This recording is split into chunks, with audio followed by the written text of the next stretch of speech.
Welcome back to my YouTube channel. Today I am sharing with you my favorite freeze-dried pantry staples. This is a compilation video of freeze-drying projects that I have shared on YouTube over the last year or so. There are a few other favorite pantry staples of mine that are not in this video, specifically like freeze-dried onion powder, that are over my blog at moonedmagnolia.com, so you can get more recipes for freeze-drying there.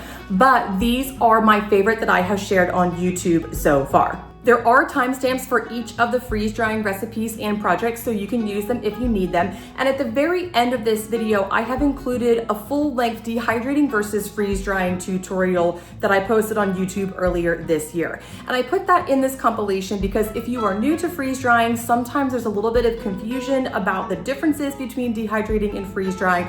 But also, if you want to make scratch-made pantry staples, dehydrating is a good way to do it too. So you can learn the differences on the processes, how to store them, and more at the end of this video. And again, there's a timestamp for that too. Over on my blog at moonedmagnolia.com, there will be more freeze-drying recipes coming in 2025. So if you want to stay in the loop with all of my freeze-drying posts, tutorials, recipes, and all of my other shenanigans like sourdough and scratch cooking, be sure to sign up for the email list. Let's get into some freeze drying. If you dig this compilation style, be sure to check out my sourdough compilation and my scratch made family meals compilation that I just put out. I'll leave links for those in the description box, but until then, here we go. This is a crushed tomato recipe that of course calls for peeling the tomato, cutting off the tops of the tomato, and coring it. I am saving the peels and the cores for the freeze dryer because that's part of the tomato that I would eat anyway. If I were just slicing this, I probably wouldn't even really core it that much. And I don't want to waste that. Of course, if you don't have a freeze dryer, you don't have to worry about that. But if you do have a freeze dryer, or even better, if you have a friend with a freeze dryer, you can totally save all the parts of your tomato and then freeze dry it for later use. Now, I am going to cut off this top right here because that part I don't want to use, of course. But other than that, I'm going to use the whole tomato. So I'll show you the whole freeze drying stuff in a little bit, but let's look at how to chop these tomatoes. I'm slicing the tomato to the side of this little round top part. So that way it's, a little bit easier to get that core out. So all I'm doing then is just slicing it like this and getting the core out. And now technically there could be a little bit of wasted flesh there, but because I'm freeze drying them, it's not that big of a deal. And I'm just slicing this little part off here, so that way I can get rid of this and then the rest of the tomato can be used. I am getting all the other parts of the tomatoes ready for freeze drying. Now there's actually not a whole lot to say or show about this because freeze drying is so simple. I am going to flash freeze all of these parts of the tomatoes because I actually already have a batch of tomatoes from last night in the freeze dryer. So I'm just chopping everything up, making sure it's, maybe at maximum about a 1/2 inch in size, and then putting all the extra parts on either a cookie sheet and a couple on a plate just because I didn't have room in my freezer. And I'm freezing them first for a couple of hours just so they don't freeze in one giant clump. And then later in the evening, I move these from the freezer into freezer bags. Now you can see here, these are the tomatoes from last night. They are in the freeze dryer processing. They will take a while, maybe even a couple of days because my freeze dryer is in the garage and it's pretty hot in my garage. But by freezing the tomatoes prior, it'll actually cut down the time later when it comes to freeze dry the other batches. My favorite part of summer is preserving either homegrown or locally grown food. And I posted a video a number of weeks ago on YouTube about canning and preserving a year's worth of tomatoes, and I'm finally getting them finished up. Now, we have had a lot of summer colds, so I switched gears and I freeze dried almost all of these. So I wanted to share a few tips with you about freeze drying. So here I am vacuum sealing the jars of tomatoes. That takes the air out of it, but then I'm also storing it with a ring because if you don't put the ring on there, eventually that seal will pop. And that's because the jars and lids are not processed in the same way as canned food. Now, a pop seal on freeze-dried food doesn't have the same implications as a pop seal with canned food, but you do want to use the ring because that will keep that lid pressed down on the jar and keep the vacuum seal. Whereas with canned food, you always want to store them without the ring so you know for sure if the seal has popped.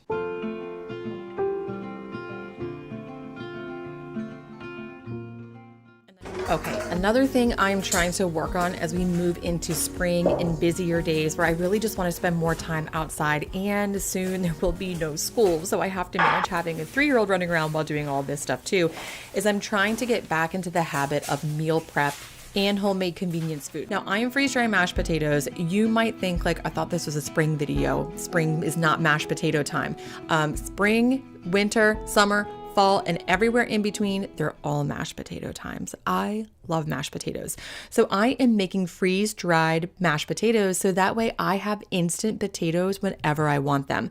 Because this is my first time freeze drying mashed potatoes, I just kept things really simple. I didn't want to waste too much food in case it didn't work out. But all you do is cook your potatoes like you normally would, mash them. You can add in whatever ingredients you want. So I just added milk and enough to get them to mash up. But if you're really into like milk, butter, salt, ranch, whatever it is you like in your mashed potatoes, you can make them however you want.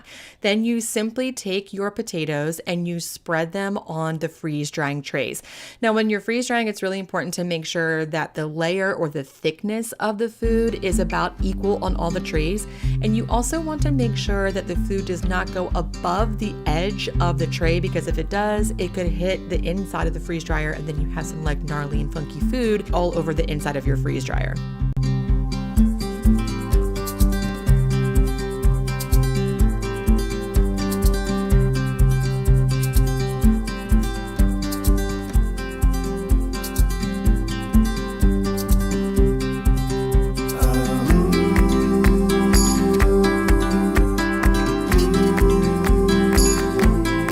Also, in case you're wondering, yes, I changed my shirt because it is hot in my kitchen with seasoning the cast iron and then making the potatoes.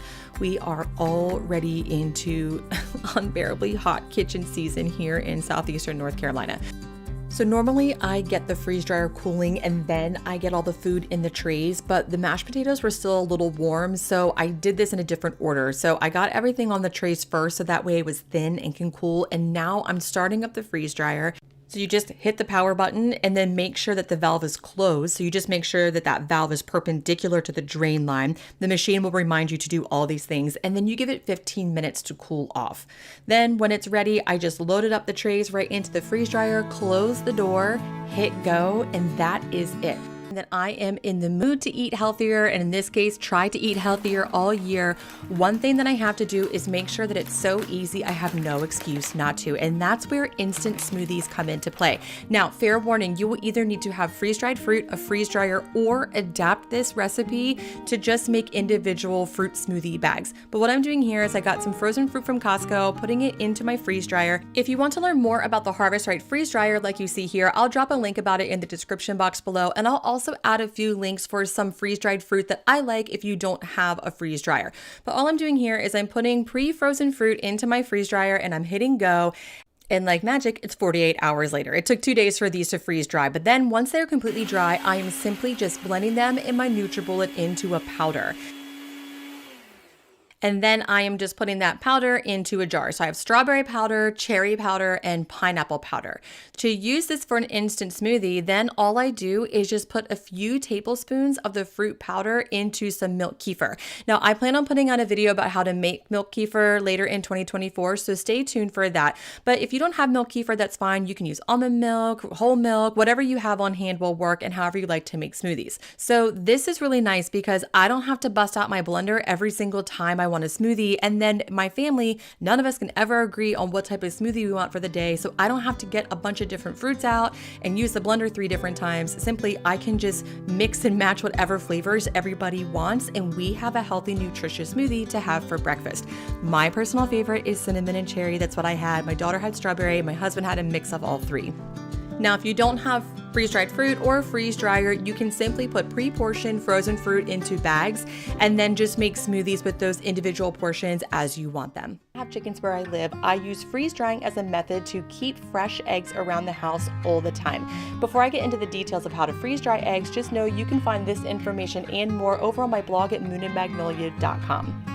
I have 8 dozen eggs that I got from what I call my egg dealer. Her name is actually Michaela, that I need to freeze dry for short-term storage. So you can freeze dry eggs for long-term storage, which is up to 20 years, but I like to use mine as I go.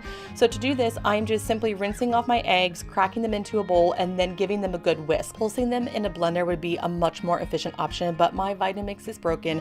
So the good news is you can still do this by hand. Just make sure that the eggs are fully mixed and all the yolks are incorporated. Mixed up, it's time to prep the freeze dryer. So simply just turn the freeze dryer on and follow the prompts. There is a 15-minute period where the freeze dryer has to cool, so that's a good time to finish prepping your eggs and getting everything prepared. Now, when you fill the freeze dryer with the eggs, what I really like to do is pour the eggs right into the tray while the tray is in the machine. That way you're not worrying about having to carry trays full of liquid eggs and spilling them everywhere. So you can see here, I'm pulling the tray about a third of the way out and filling it with eggs to the top. How many eggs you can fit in your freeze dryer will depend on the size of your freeze dryer and the size of the eggs. This is a Harvest Right Home Pro medium freeze dryer, so I was able to fit a full 8 dozen eggs in these 5 trays. It's important to note that you want an even dispersal of egg in each tray. So you don't want one tray to have a lot of egg and the rest of the trays just have a little bit. So try to make sure it's as even as you can get. Be sure that the valve is closed, and that means that it's perpendicular to the drain line. Then hit start and you are set. 48 hours later, I am ready to pack up my freeze-dried eggs. So how long it takes will depend on how many eggs you have, the size of your freeze dryer, the temperature of the room, and so on. For this batch of eggs, it took about 44 hours. A helpful tip is to make sure you use the warming tray feature before taking the eggs out of the freeze dryer. This will prevent any condensation, because if there is condensation, the eggs will then reabsorb that moisture and you no longer have freeze-dried eggs. To pack these up for short-term storage, which is up to a year, I'm simply putting the freeze-dried eggs into my NutriBullet. If you have a bigger blender, that would work. You can also put them in a bag and give it a good whack with the rolling pin, which is super therapeutic, by the way. But in this case, I'm putting them in my NutriBullet and then just blending them up and then using a funnel to put them right into a mason jar. If you wanted to store freeze-dried eggs for long-term storage, you would put them in a Mylar bag with an appropriate sized oxygen absorber, and that will keep them for up to 20 years. Long-term storage isn't my goal here, so I am just putting them in mason jars. And I'm filling them as best as I can to the top and even smushing it down a little bit to make room for more, but also the tighter you can pack it, the less oxygen will be in the jar, which means they will last longer. Then seal with an airtight lid. And that is it. This is a simple way to preserve fresh eggs, or if you find a great deal on eggs at the store, to preserve them so you can have them at a moment's notice. Many people who own freeze dryers use them for prepping. I am not a prepper. Most of my food preservation is for short-term use, and there's a few reasons for that. One, prepping just isn't like really my thing or my vibe, but also because I live in the suburbs, I don't really have like a homestead pantry or a cellar to store a ton of food. So I like to be really selective in what I preserve and make sure I'm preserving things that I'm actually going to use. And ideally, these would be the best quality ingredients that I can find, whether it's something that I grew in my garden, found from a local farm or farmer's market, or if I just find, say, organic produce on a good deal at the grocery store, I can freeze dry or preserve that food too.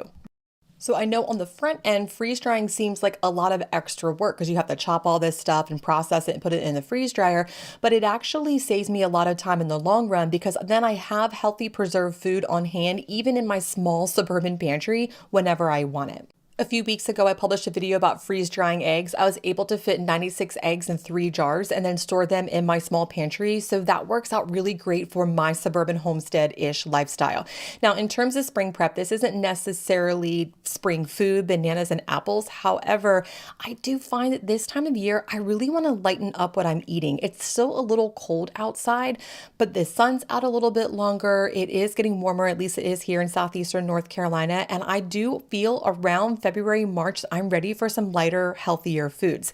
So I just sliced up the apples and bananas, put them right into my Harvest Right freeze dryer trays. You can find out more about the Harvest Right in the link below in the description box. And I simply hit go. And that is it. Just to come back to the freeze dried snacks really quickly, it took about 2 days for these to dry because there were a lot in there. But my child loves these snacks, and now we have fresh, healthy, preserved snacks around the house to have whenever we want them. Thank you so much for tuning into Moon and Magnolia's YouTube channel, where we elevate the everyday from scratch and at home wherever we are. And I'll see you again next time.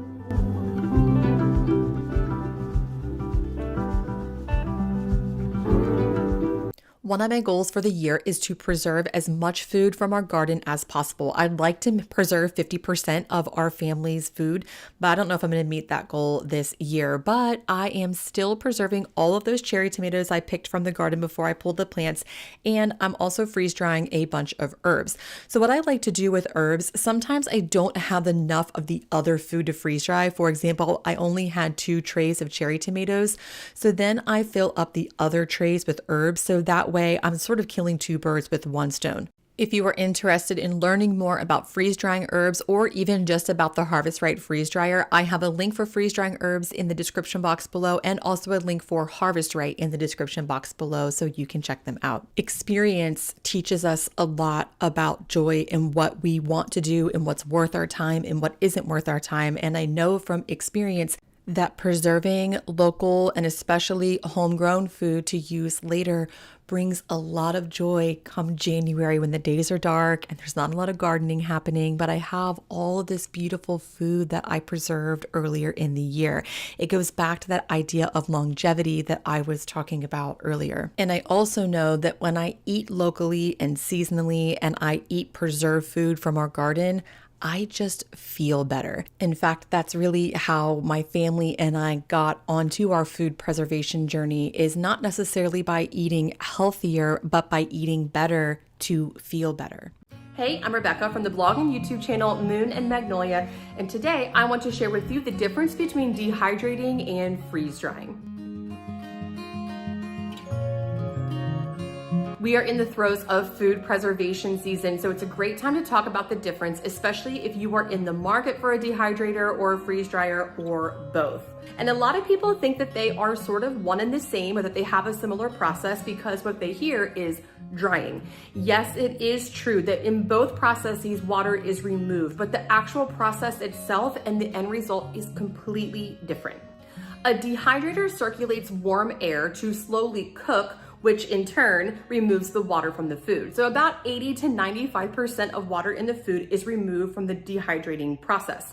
But because it is cooked through dehydration, the flavor of the food changes, the texture of the food changes, and of course it also loses some of its nutritional value. Now that's not to say that dehydrated food isn't healthy, because it is, but like any other food, once it's cooked, the nutritional composition changes. A freeze dryer, on the other hand, uses frigid temperatures around -40 degrees Fahrenheit and a vacuum suction to remove about 99% of the water.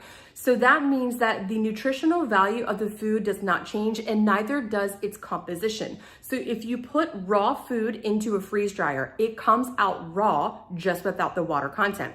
Or of course, if you put cooked food into a freeze dryer, it comes out cooked without the water content. What's cool about freeze drying is that it does maintain most of the flavor and about 100% of its nutritional composition. So yes, both dehydrated food and freeze-dried food are dried foods, but they are very, very different in terms of how they are dried and what the food is like when they come out of the drying process. For comparison's sake, I have some dehydrated watermelon and then a couple different types of dehydrated food, some that are in their natural shape and some that I have powdered. And this will just show you the difference between the dehydrated food and the freeze-dried food. The dehydrated watermelon, of course, is cooked, and it's really good, by the way. You can get the recipe over at moonandmagnolia.com. But you can see here, even though it's crispy, you can't really powder it in the way you would be able to a freeze-dried food, which you'll see in a second.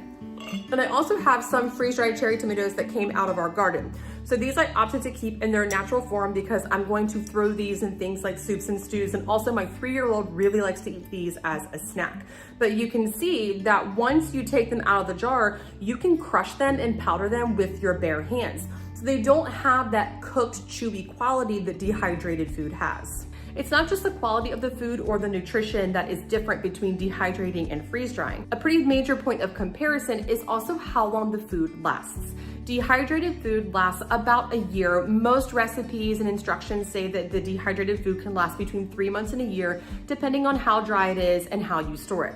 Freeze-dried food, on the other hand, as long as it is stored properly, can last up to 25 years. So dehydrated food is really more for short-term food preservation, short-term storage, whereas freeze drying can be more long-term storage. Although I should note that freeze-dried food can also be stored for short-term use too. We'll talk about that in a minute. But when we're talking about the overall comparison, dehydrated food doesn't last as long as freeze-dried food. Now, you'll also notice that I have my dehydrated food in a plastic Ziploc bag. That's because we're gonna eat this really fast. We're rolling through this watermelon jerky, so I just keep it in a bag in the fridge and it's done in a few days and that works fine. If you're looking for something longer term, up to a year, I would not put it in a Ziploc bag. I would use something airtight like a mason jar or some sort of airtight container and store it in a cool, dry place. But all of my freeze-dried foods are in mason jars with a lid and a ring. This type of storage would really only be good for a few months. So this is really short-term storage for freeze-dried foods. To keep it fresher a little longer, I also vacuum seal the lids on, which makes them, I'm probably gonna mess up my manicure. Makes them a little, there we go, hard to get off, but that will help keep them fresher a little bit longer. For long-term storage, up to 25 years for freeze-dried food, you would need to store it in Mylar bags with an appropriately sized oxygen absorber. I don't store my freeze-dried food for long, so I just use my freeze dryer as I have things coming out of my garden or as I find good things, say at the farmer's market. My goal is to have enough of those things for a year and to use them up within that year. So I mostly rely on jars and vacuum sealing the jars. How dehydrated and freeze-dried foods are used and consumed are pretty different too. Most of the time, dehydrated food is used as a snack. Not always. For example, I like to dehydrate tomatoes and then just throw them into soups and use them as an ingredient that way. But most of the time for us, when we are dehydrating food, we are taking things and yes, preserving it, but preserving it in a way that provides us a snack. Think beef jerky, fruit leather, those sorts of things. Dehydrated food can be reconstituted with water and used, but I have found that it's not quite as good. But that isn't true all the time. There are a lot of really great blogs out there that have lots of recipes and tips for dehydrating and reconstituting food. So if you do a little Google searching, you can find some good recipes, but very often folks are dehydrating for snacks. Freeze-dried food also makes really good snacks. My 3-year-old lives for freeze-dried bananas. But the deal with freeze-drying is that because you can freeze-dry raw ingredients, you can preserve things like raw eggs and raw meat and raw vegetables and then use them as an ingredient for other things. So I often use freeze-dried eggs as an ingredient for my enriched sourdoughs, for example, for sourdough cinnamon rolls and sourdough babka. They work great for that. I also have a batch of tomatoes in the freeze dryer right now that I'm going to blend up, and then when I'm ready, I can reconstitute with water and make a tomato sauce. So yes, you can make snacks with the freeze dryer, and lots of people do that, including us, but a freeze dryer does lend itself maybe a little more easily to preserving raw ingredients to use in recipes later.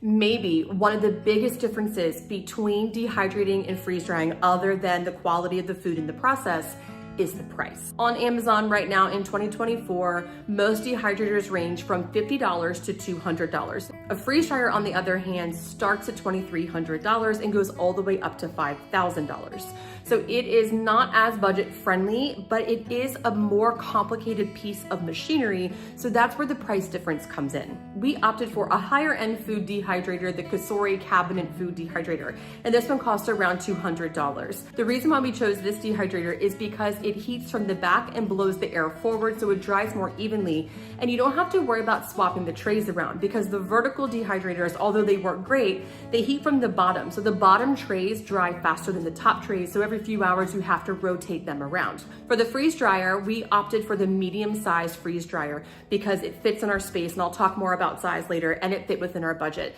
This cost about $3,000. I'll leave links for the dehydrator and the freeze dryers in the description box below. Another point of comparison for a dehydrator and a freeze dryer is the size. Now, the size comparison will depend on what type of dehydrator you have or want and what size freeze dryer you have or you want to buy. We have a cabinet style dehydrator, so it takes up a little more space than the vertical ones. But just as a point of comparison, the actual footprint of the Harvest Right medium freeze dryer is about the same as the footprint of the dehydrator. I'm out in the garage, I'm sweating. It's I don't know, 150 degrees in here, but I wanted to show you the size difference between the medium Harvest Right freeze dryer and then the Kasori cabinet dehydrator. So obviously this is a much bigger machine, but in terms of footprint, they are almost the same size. This is just a lot taller.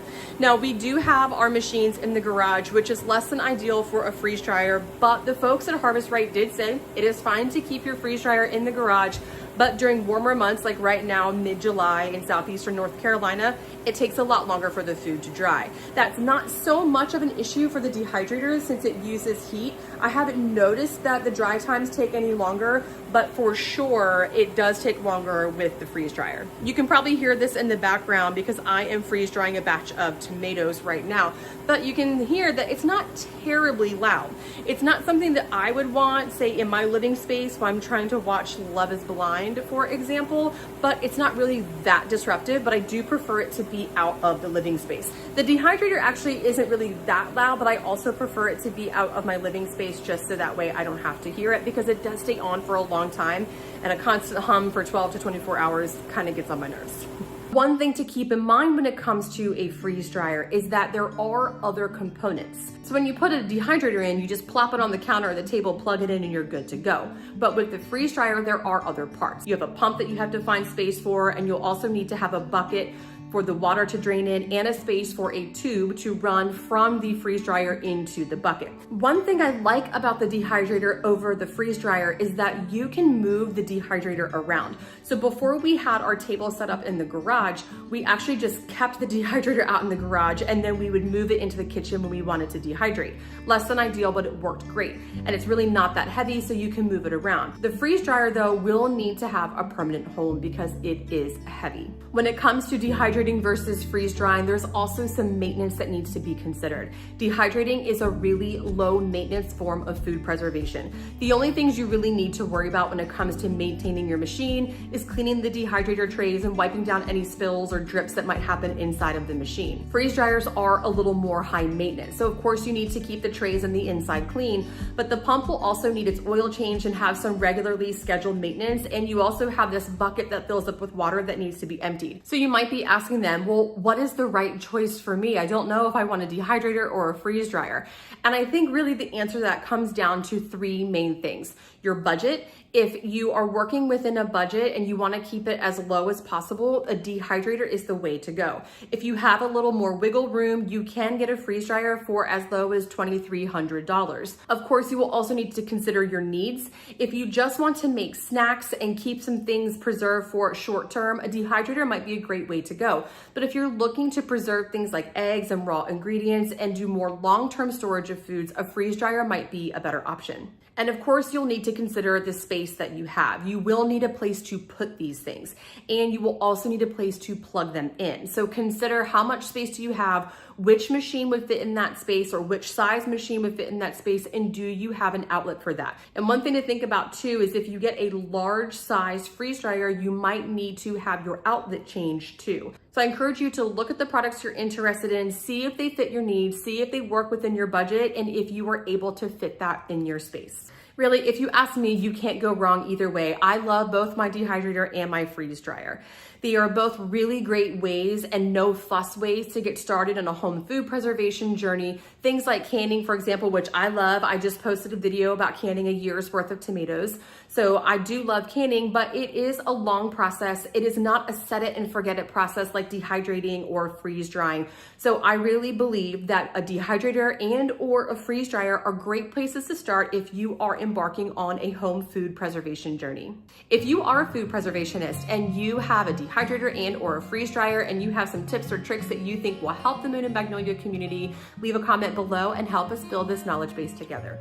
It's been a great year of freeze drying, and if you have made it this far in this video, thank you. That is one of the best ways that you can support the content that you love. Just watch the video to the end. So if you made it here, thank you.